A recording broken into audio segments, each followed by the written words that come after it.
જય શ્રી કૃષ્ણ વૈષ્ણવ. સર્વપ્રથમ આપણે આપણા ઈષ્ટદેવનું સ્મરણ કરીએ. શ્રી કૃષ્ણાય નમઃ, શ્રી ગોપીજન વલ્લભાય નમઃ, શ્રી આચાર્ય ચરણકમલેભ્યો નમઃ, શ્રી ગુસાઈજી પરમ દયાલવે નમઃ, શ્રી ગુરવે નમઃ, શ્રી યમુના મહારાણ્યે નમઃ. હવે દેશ વિદેશમાં વસતા મારા વાલા વૈષ્ણવો તથા મારા ખાસ યુવા મિત્રો, આટલા દિવસ આપણે આપણા નિત્ય નિયમના પાઠનું ગુજરાતીમાં સંસ્કૃતમાંથી ગુજરાતીમાં અનુવાદ જોયેલ છે. હવે આજે આપણે જોઈશું બ્રહ્મ સંબંધ વિશે. બ્રહ્મ સંબંધ આ શબ્દ આપણા બાળકોએ, આપણા પોતાના પુત્ર પુત્રીઓએ અથવા દરેક વૈષ્ણવોને જ્ઞાત છે. બધા જાણે છે કે બ્રહ્મ સંબંધ કોને કહેવાય.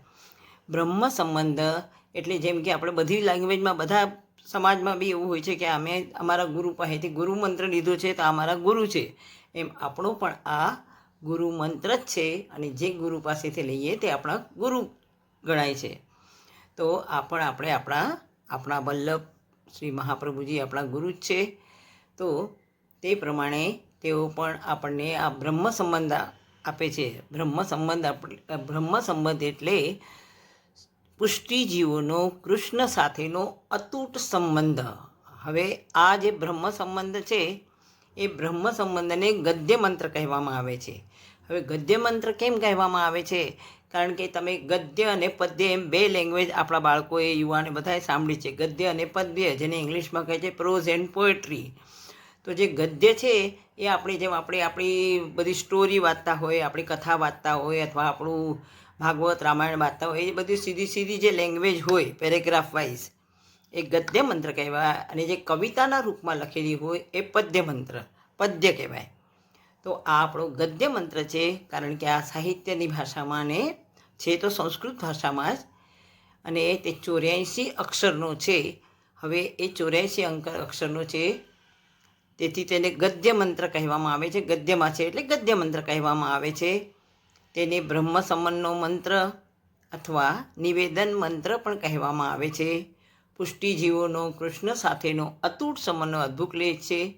જીવે કૃષ્ણ પરમાત્માને કરેલું આત્મનિવેદન છે કે કૃષ્ણ પરમાત્માને બધું કીધું છે. મારે હવે આગળ આપણે જોઈશું એટલે ખબર પડશે કે આપણે શું શું કીધું છે કૃષ્ણ પરમાત્માને.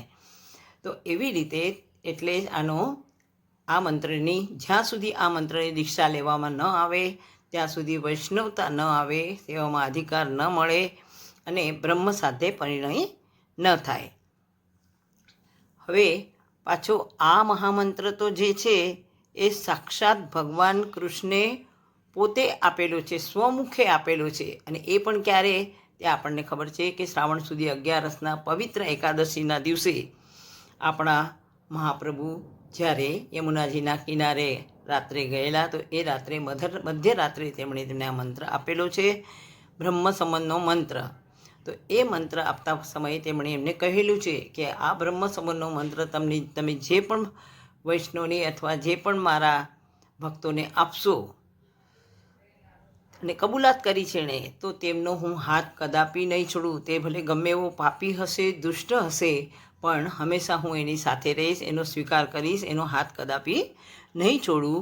એટલે આપણે આપણા કૃષ્ણ ભગવાનને જ સમર્પિત છીએ એવો આ મંત્ર છે. તેના પદે પદ છૂટા પાડીને, તે 84 અક્ષરનો છે, પણ કોઈ પણ નાના બાળકો પણ સમજી શકે તો તે પ્રમાણે તે 84 અક્ષરનો હોવા છતાં તે વધારે પદો છૂટા પાડતા વધારે અક્ષરો થાય છે, કારણ કે તે આપણા બાળકોને બધા સારી રીતે સમજી શકે. કારણ આપણે જાણીએ છીએ કે સંસ્કૃતના શ્લોક છે બધા સંધિયુક્ત છે. સંધિયુક્ત એટલે જોડેલા હોય.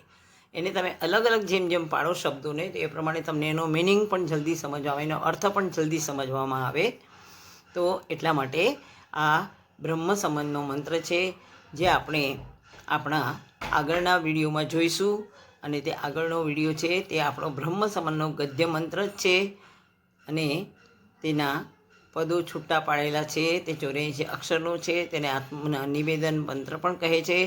અને આપણે તે પ્રમાણે તેનો સંસ્કૃતમાંથી ગુજરાતીમાં અનુવાદ પણ કરીશું. જય શ્રી કૃષ્ણ વૈષ્ણવો. હવે આગળ આપણે જોઈશું આપણો ગદ્ય મંત્ર, કારણ તે જરા 4-5 લાઈનનો છે, એટલે એ પ્રમાણે આપણે આપણા આગળના વિડીયોમાં જોઈશું. જય શ્રી કૃષ્ણ.